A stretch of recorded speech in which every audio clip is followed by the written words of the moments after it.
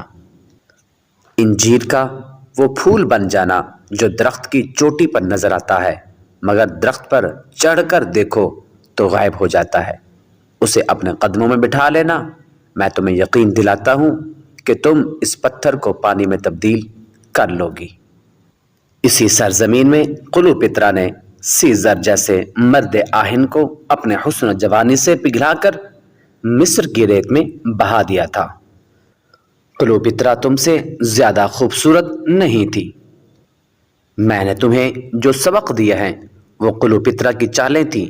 عورت کی یہ چالیں کبھی ناکام نہیں ہو سکتی۔ زکوئی مسکرا رہی تھی اور بڑے غور سے سن رہی تھی۔ مصر کی ریت نے ایک اور کلوپترا کو حسین ناگن کی طرح جنم دیا تھا۔ مصر کی تاریخ اپنے آپ کو دہرانے والی تھی۔ سورج غروب ہو گیا تو مشعلیں جل اٹھیں۔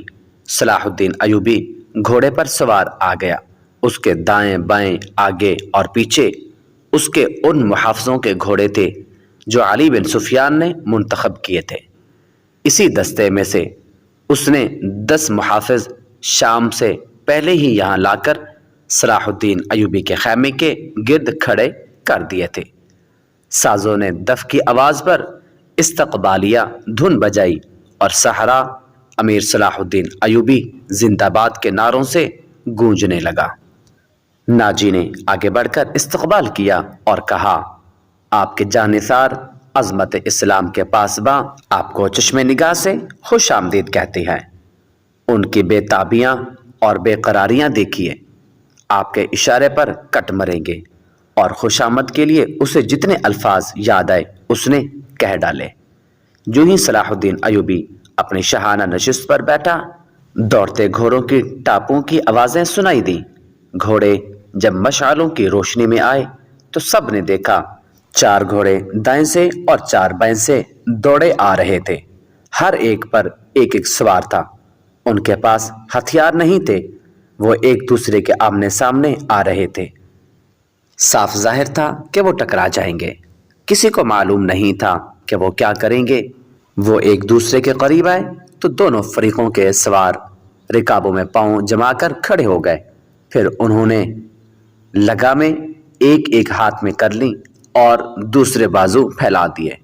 دونوں اطراف کے گھوڑے بالکل آمنے سامنے آ گئے اور سواروں کی دونوں پارٹیاں ایک دوسرے سے الجھ گئیں۔ سواروں نے ایک دوسرے کو پکڑنے اور گھوڑے سے گرانے کی کوشش کی۔ جب گھوڑے آگے نکل گئے تو 2 سوار جو گھوڑوں پر سے گر پڑے تھے ریت پر قلع بازیاں کھا رہے تھے۔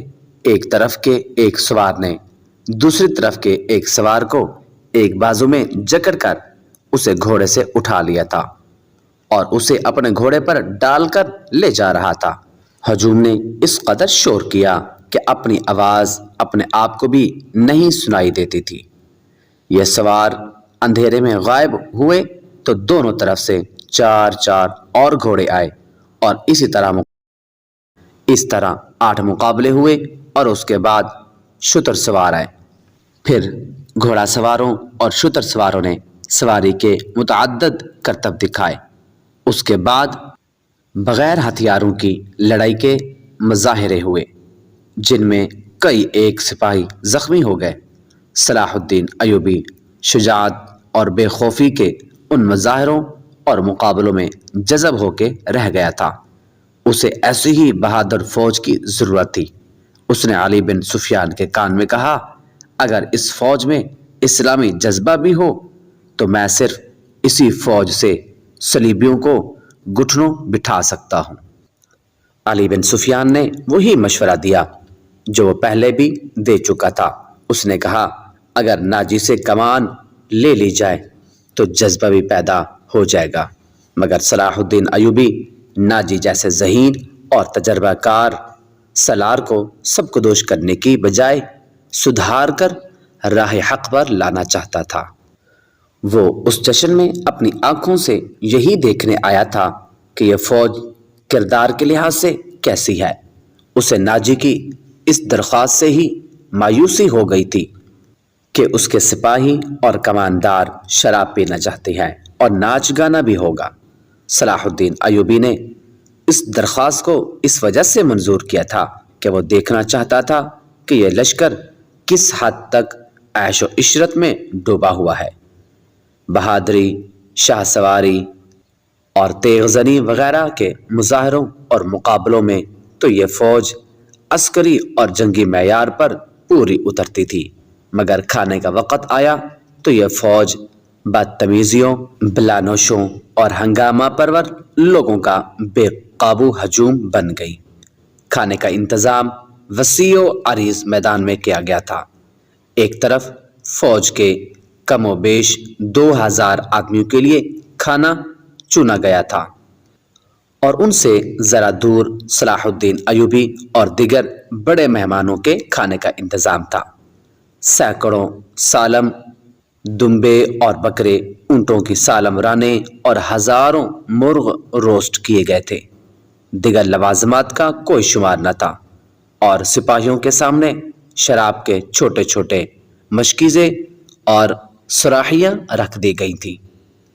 سپاہی کھانے اور شراب پر ٹوٹ پڑے، غٹاغٹ شراب چڑھانے لگے اور مارکہ آرائی ہونے لگی۔ صلاح الدین ایوبی یہ منظر دیکھ رہا تھا اور خاموش تھا۔ اس کے چہرے پر کوئی ایسا تاثر نہیں تھا جو یہ ظاہر کرتا کہ وہ کیا سوچ رہا ہے۔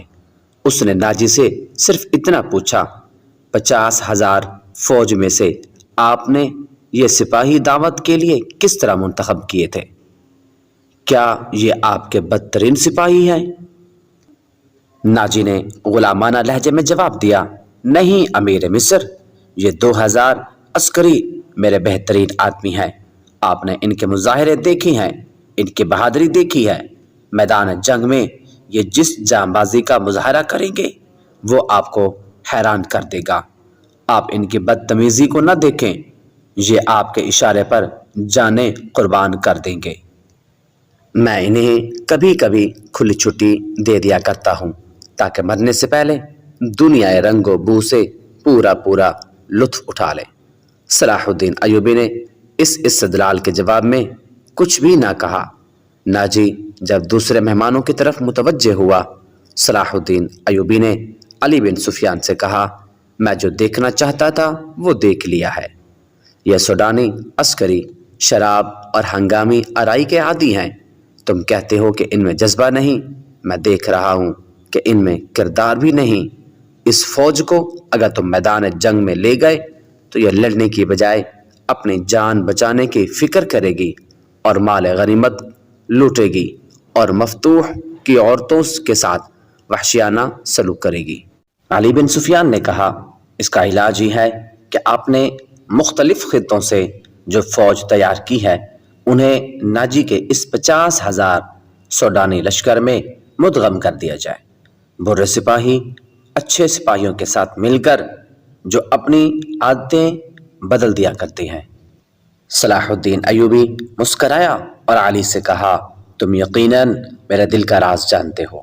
میرا منصوبہ یہی ہے جو میں ابھی تمہیں بتانا نہیں چاہتا تھا، کسی سے اس کا ذکر نہ کرنا۔ علی بن سفیان میں یہی وصف تھا کہ دوسروں کے دلوں کے راز جان لیتا تھا اور غیر معمولی طور پر ذہین تھا۔ وہ کچھ اور کہنے ہی لگا تھا کہ ان کے سامنے اور مشعلیں روشن ہو گئی۔ زمین پر بیش قیمت قالین بچھے ہوئے تھے۔ شہنائی اور سارنگ کا ایسا میٹھا اور پرسوز نغمہ ابھرا کہ مہمانوں پر سناٹا طاری ہو گیا۔ ایک طرف سے ناچنے والیوں کی قطار نمودار ہوئی۔ 20 لڑکیاں ایسے باریک اور نفیس لباس میں ملبوس چلی آ رہی تھیں جس میں ان کے جسموں کا انگ انگ نظر آ رہا تھا۔ ہر ایک کا لباس نہایت باریک چوغا سا تھا جو شانوں سے ٹخنوں تک لمبا تھا۔ ان کے بال کھلے تھے اور اسی ریشم کا حصہ نظر آتے تھے جس کا انہوں نے لباس پہن رکھا تھا۔ صحرا کی ہلکی ہلکی ہوا سے اور لڑکیوں کی چال سے یہ ڈھیلا ڈھالا لباس ہلتا تھا تو یوں لگتا تھا جیسے پھولدار پودوں کی ڈالیاں فضا میں تیرتی آ رہی ہوں۔ ہر ایک کے لباس کا رنگ جدا تھا، ہر ایک کی شکل و صورت ایک دوسرے سے مختلف تھی، لیکن حسن اور جسم کی لچک میں سب ایک جیسی تھی۔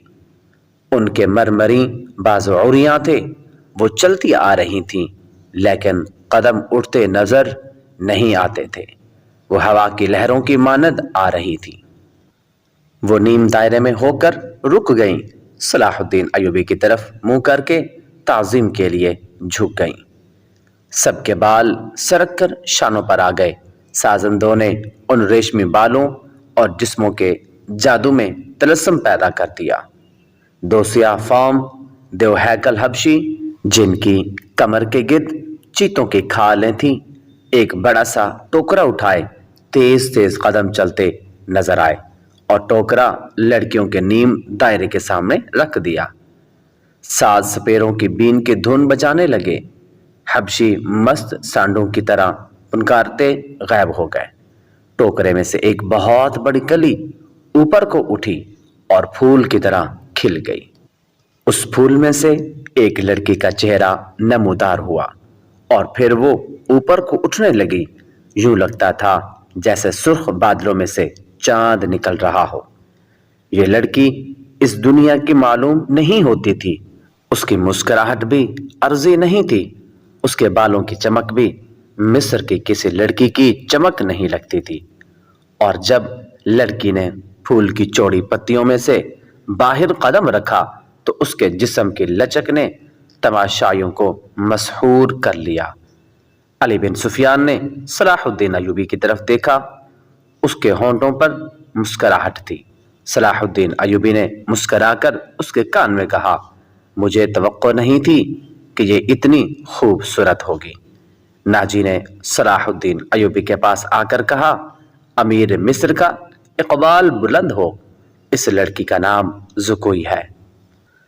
اسے میں نے آپ کی خاطر سکندریہ سے بلایا ہے۔ یہ پیشہ ور رقاصہ نہیں ہے اور یہ عصمت فروش بھی نہیں ہے۔ رقص سے اسے پیار ہے، شوقیہ نچتی ہے، کسی محفل میں نہیں جاتی۔ میں اس کے باپ کو جانتا ہوں، ساحل پر مچھلیوں کا کاروبار کرتا ہے۔ یہ لڑکی آپ کی عقیدت مند ہے، آپ کو پیغمبر مانتی ہے۔ میں اتفاق سے اس کے باپ سے ملنے گیا تو اس لڑکی نے استدعا کی کہ سنا ہے صلاح الدین ایوبی امیر مصر بن کے آئے ہیں، خدا کے نام پر مجھے ان سے ملوا دو۔ میرے پاس اپنی جان اور رقص کے سوا کچھ بھی نہیں جو میں اس عظیم ہستی کے قدموں میں پیش کروں۔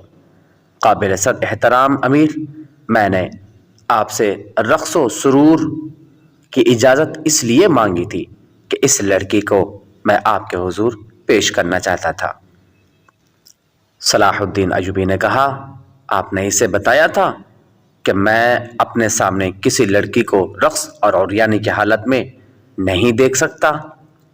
یہ لڑکیاں جنہیں آپ ملبوس لائے ہیں بالکل ننگی ہیں۔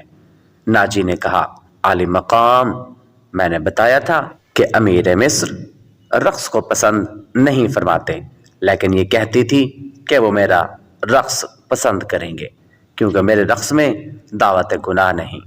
ایک باعظمت لڑکی کا رقص ہوگا۔ میں ایوبی کہ حضور اپنا جسم نہیں بلکہ اپنا فن پیش کروں گی۔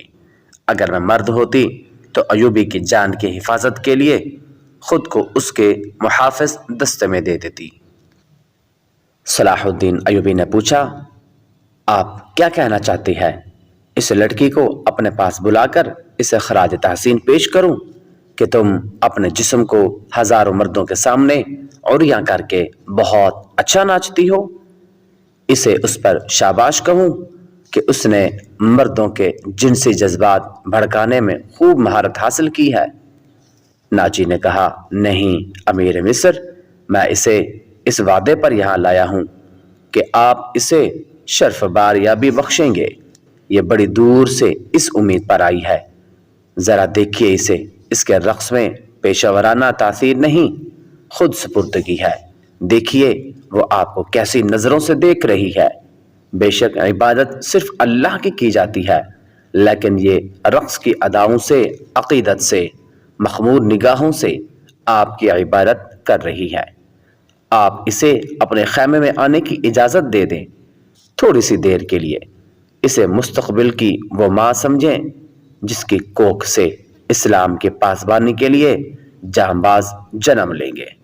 یہ اپنے بچوں کو بڑے فخر سے بتایا کرے گی کہ میں نے صلاح الدین ایوبی سے تنہائی میں باتیں کرنے کا شرف حاصل کیا تھا۔ ناجی نے نہایت پر اثر الفاظ میں اور جذباتی لب و لہجے میں صلاح الدین ایوبی سے منوا لیا کہ یہ لڑکی جسے اس نے ایک بردہ فروش سے خریدا تھا شریف باپ کی باعصمت بیٹی ہے۔ اس نے صلاح الدین ایوبی سے کہلوا لیا کہ اچھا اسے میرے خیمے میں بھیج دینا۔ زکوئی نہایت آہستہ آہستہ جسم کو بل دیتی اور بار بار صلاح الدین ایوبی کی طرف دیکھ کر مسکراتی تھی۔ باقی لڑکیاں اس کے گرد تتلیوں کی طرح جیسے اڑ رہی ہوں۔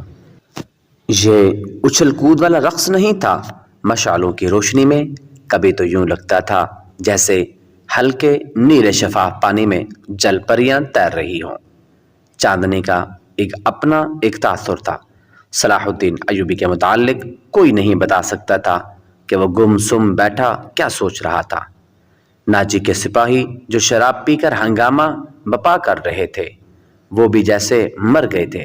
زمین و آسمان پر وجد طاری تھا۔ ناجی اپنے کامیابی پر بے حد مسرور تھا اور رات گزرتی جا رہی تھی۔ نصف شب کے بعد صلاح الدین ایوبی اس خوشنما خیمے میں داخل ہوا جو ناجی نے اس کے لیے نصب کرایا تھا۔ اندر اس نے قالین بچھا دیے تھے۔ پلنگ پر چیتے کی کھال کی مانند پلنگ پوش تھا۔ فانوس جو رکھوایا تھا اس کی ہلکی نیلی روشنی صحرا کی شفاف چاندنی کی مانند تھی اور اندر کی فضا عطر بینر تھی۔ خیمے کے اندر ریشمی پردے آویزاں تھے۔ ناجی صلاح الدین ایوبی کے ساتھ خیمے میں گیا اور پوچھا اسے ذرا سی دیر کے لیے اندر بھیج دوں؟ میں وعدہ خلافی سے بہت ڈرتا ہوں۔ صلاح الدین ایوبی نے کہا بھیج دو، اور ناجی ہرن کی طرح چوکڑیاں بھرتا خیمے سے باہر نکل گیا۔ تھوڑا ہی وقت گزرا ہوگا کہ صلاح الدین ایوبی کے محافظوں نے ایک رقاصہ کو اس کے خیمے کی طرف آتے دیکھا۔ خیمے کے ہر طرف مشعلیں روشن تھیں۔ روشنی کا یہ انتظام علی بن سفیان نے کرایا تھا تاکہ رات کے وقت وہ محافظ ارد گرد کو اچھی طرح دیکھ سکیں۔ رقاصہ قریب آئی تو انہوں نے اسے پہچان لیا۔ انہوں نے اسے رقص میں دیکھا تھا۔ یہ وہی لڑکی تھی جو ٹوکرے میں سے نکلی تھی، اور وہ زکوئی تھی۔ وہ رقص کے لباس میں تھی۔ یہ لباس توبہ شکن تھا۔ اس میں وہ عریاں تھی۔ محافظوں کے کمانڈر نے اسے روک لیا۔ زکوئی نے اسے بتایا کہ اسے امیر مصر صلاح الدین ایوبی نے بلایا ہے۔ کمانڈر نے اسے بتایا کہ یہ ان امیروں میں سے نہیں جو تم جیسی فاحشہ لڑکی کے ساتھ راتیں گزارے۔ زکوئی نے کہا آپ ان سے پوچھ لیں، میں بن بلائے آنے کی جرت نہیں کر سکتی۔ ان کا بلاوا تمہیں کس طرح ملا تھا؟ کمانڈر نے پوچھا۔ سالار ناجی نے کہا ہے کہ تمہیں امیر مصر بلاتے ہیں، زکوئی نے جواب دیا۔ آپ کہتی ہیں تو میں واپس چلی جاتی ہوں۔ امیر نے جواب طلبی کی تو خود بھگت لینا۔ کمانڈر تسلیم نہیں کر سکتا تھا کہ صلاح الدین ایوبی نے اپنے خوابگاہ میں ایک رقاصہ کو بلایا ہے۔ وہ ایوبی کے کردار سے واقف تھا، اس کے اور اس کے حکم سے بھی واقف تھا کہ ناچنے گانے والیوں سے تعلق رکھنے والے کو 100 درے لگائے جائیں گے۔ کمانڈر ششو پانج میں پڑ گیا۔ سوچ سوچ کر اس نے جرت کی اور صلاح الدین ایوبی کے خیمے میں چلا گیا۔ ایوبی اندر ٹہل رہا تھا۔ کمانڈر نے ڈرتے ڈرتے کہا کہ باہر ایک رقاصہ کھڑی ہے، کہتی ہے کہ حضور نے اسے بلایا ہے۔ صلاح الدین ایوبی نے کہا کہ اسے اندر بھیج دو۔ کمانڈر باہر نکلا اور زکوئی کو اندر بھیج دیا۔ محافظوں کو توقع تھی کہ ان کا امیر اور سالار اعظم اس لڑکی کو باہر نکال دے گا۔ وہ سب اس کی گرجدار آواز سننے کے لیے تیار ہو گئے، مگر انہیں ایسی کوئی آواز نہ سنائی دی۔ رات گزرتی جا رہی تھی۔ اندر سے دھیمی دھیمی باتوں کی آوازیں سنائی دینے لگی۔ محافظ دستے کا کمانڈر بے قراری کے عالم میں ادھر ادھر ٹہلنے لگا۔ ایک محافظ نے اسے کہا کیا یہ حکم صرف ہمارے لیے ہے کہ کسی فاحشہ کے ساتھ تعلق رکھنا جرم ہے؟ اس نے جواب دیا ہاں، حکم صرف ماتحتوں کے لیے اور قانون صرف رعایا کے لیے ہوتی ہے۔ امیر مصر کو درے نہیں لگائے جا سکتے۔ بادشاہوں کا کوئی کردار نہیں ہوتا، یہ کمانڈر نے جل کر کہا۔ صلاح الدین ایوبی شراب بھی پیتا ہوگا، ہم پر جھوٹی پارسائی کا روب جمایا ہو جاتا ہے۔ ان کی نگاہوں میں صلاح الدین ایوبی کا جو بت تھا وہ ٹوٹ پھوٹ گیا۔ اس بت میں سے ایک عربی شہزادہ نکلا جو عیاش اور بدکار تھا، پارسائی کے پردے میں گناہ کا مرتکب ہو رہا تھا۔ ناجی بہت خوش تھا۔ صلاح الدین ایوبی کی خوشنودی کے لیے اس نے شراب سونگھی بھی نہیں تھی۔ وہ اپنے خیمے میں بیٹھا مسرت سے جھوم رہا تھا۔ اس کے سامنے اس کا نائب سالار ادروش بیٹھا تھا۔ اس نے ناجی سے کہا، اسے گئے بہت وقت گزر گیا ہے، معلوم ہوتا ہے ہمارا تیر صلاح الدین ایوبی کے دل میں اتر گیا ہے۔ میرا تیر خطا کب گیا تھا؟ ناجی نے قہقہ لگا کر کہا، اگر یہ تیر خطا جاتا تو فوراً یہیں لوٹ کے ہمارے پاس آ جاتا۔ ادروش نے کہا، تم ٹھیک کہتے تھے، زکوئی انسان کے روپ میں طلسم ہے، معلوم ہوتا ہے کہ یہ لڑکی حشیش شین کے ساتھ رہی، ورنہ صلاح الدین ایوبی جیسا بت کبھی نہ توڑ سکتی۔ ناجی نے کہا، میں نے اسے جو سبق دیے تھے وہ حشیش شین کے کبھی وہم و گمان میں بھی نہ آئے ہوں گے۔ اب صلاح الدین ایوبی کے حلق سے شراب اتارنی رہ گئی۔ ناجی کو باہر قدموں کی آہٹ سنائی دی۔ وہ دوڑ کر باہر گیا۔ وہ زکوئی نہیں تھی، کوئی سپاہی جا رہا تھا۔ ناجی نے دور سے صلاح الدین ایوبی کے خیمے کی طرف دیکھا، پردے گرے ہوئے تھے اور باہر محافظ کھڑے تھے۔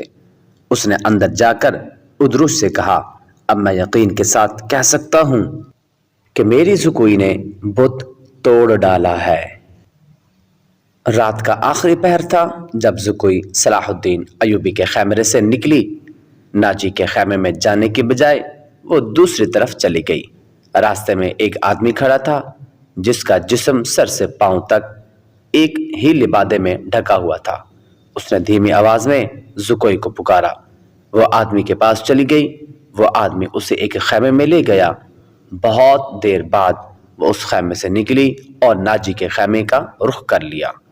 ناجی اس وقت تک جاگ رہا تھا اور کئی بار باہر نکل کر صلاح الدین ایوبی کے خیمے کو دیکھ چکا تھا کہ زکوئی نے صلاح الدین ایوبی کو پھانس لیا ہے اور اسے آسمان کی بلندیوں سے گھسیٹ کر ناجی کی ذہنیت کی پستیوں میں لے آئی ہے۔ اس نے کہا، ادروش، رات تو گزر گئی ہے، وہ ابھی تک نہیں آئی۔ ادروش نے کہا، وہ اب آئے گی بھی نہیں، امیر مصر اسے اپنے ساتھ لے جائے گا۔ ایسے ہیرے کوئی شہزادہ واپس نہیں کیا کرتا تھا، تم نے اس پر بھی غور کیا ہے؟ ناجی نے کہا، نہیں، میں نے اپنی چال کا یہ پہلو تو سوچا ہی نہیں تھا۔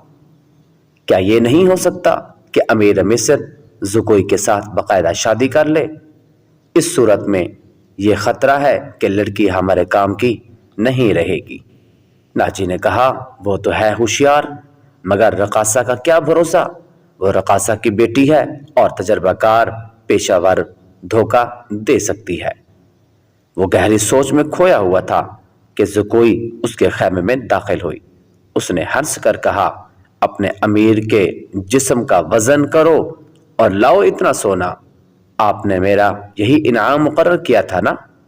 ناجی نے بتابی سے پوچھا، پہلے بتاؤ کیا ہوا؟ زکوئی نے جواب دیا، جو آپ چاہتے تھے۔ آپ کو یہ کس نے بتایا تھا کہ صلاح الدین ایوبی پتھر ہے، فولاد ہے اور مسلمانوں کے لیے اللہ کا سایہ ہے؟ اس نے زمین پر پاؤں کا ٹھڈا مار کر کہا، وہ اس ریت سے زیادہ بے کس اور بے بس ہے جسے ہوا کے ہلکے ہلکے جھونکے اڑاتے پھرتے ہیں۔ تمہارے حسن کے جادو اور زبان کے طلسم نے اسے ریت بنایا ہے، ادروش نے کہا، ورنہ یہ کم بخت چٹان تھا۔ زکوئی نے کہا، ہاں چٹان تھا، اب ریتلا ٹیلا بھی نہیں ہے۔ ناجی نے پوچھا، میرے متعلق کوئی بات ہوئی؟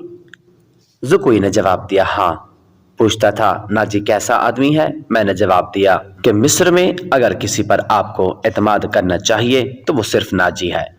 اس نے پوچھا کہ تم کس طرح اسے جانتی ہو؟ میں نے کہا کہ وہ میرے باپ کے گہرے دوست ہیں، ہمارے گھر گئے تھے اور میرے باپ سے کہتے تھے کہ میں صلاح الدین ایوبی کا غلام ہوں، مجھے سمندر میں کودنے کا حکم دیں گے تو میں کود جاؤں گا۔ پھر اس نے مجھ سے پوچھا کہ تم باسمت لڑکی ہو؟ میں نے کہا کہ میں آپ کی لونڈی ہوں۔ آپ کا ہر حکم سر آنکھوں پر۔ کہنے لگا کچھ دیر میرے پاس بیٹھو۔ میں اس کے پاس بیٹھ گئی، پھر وہ اگر پتھر تھا تو موم ہو گیا اور میں نے موم کو اپنے سانچے میں ڈھال لیا۔ اسے رخصت ہونے لگی تو اس نے مجھ سے معافی مانگی۔ کہنے لگا میں نے زندگی میں پہلا گناہ کیا ہے۔ میں نے کہا یہ گناہ نہیں، آپ نے میرے ساتھ دھوکہ نہیں کیا، زبردستی نہیں کی، مجھے بادشاہوں کی طرح حکم دے کر نہیں بلایا، بلکہ میں خود آئی تھی اور پھر بھی آؤں گی۔ لڑکی نے ہر ایک بات اس طرح کھل کر سنائی جس طرح اس کا جسم عریاں تھا۔ ناجی نے جوش و مسرت سے اسے اپنے بازو میں لے لیا۔ ادروش زکوئی کو خراج تحسین اور ناجی کو مبارکباد پیش کر کے خیمے سے نکل گیا۔